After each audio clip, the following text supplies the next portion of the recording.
kuhe najboljšega pasulja se je udeležilo 6 ekip.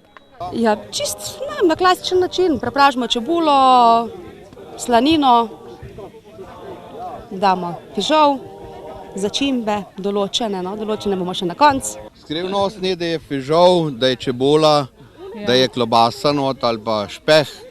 Tiste začimbe so pa vsak ima svoje, ne?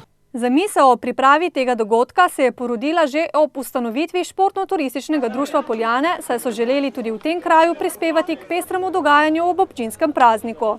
Danes imamo 3-člansko komisijo, ocenjujejo sam prihod ekipe, potem samo ureditev prostora, način kuhanja, potem pa tudi sam okus. Zmaga pa seveda tisti, ki skuha najboljši pasulj, dodaja predsednik društva.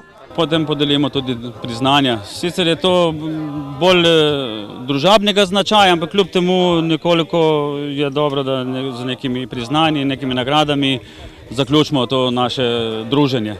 Letos je komisijo najbolj prepričala ekipa Jaro Tim.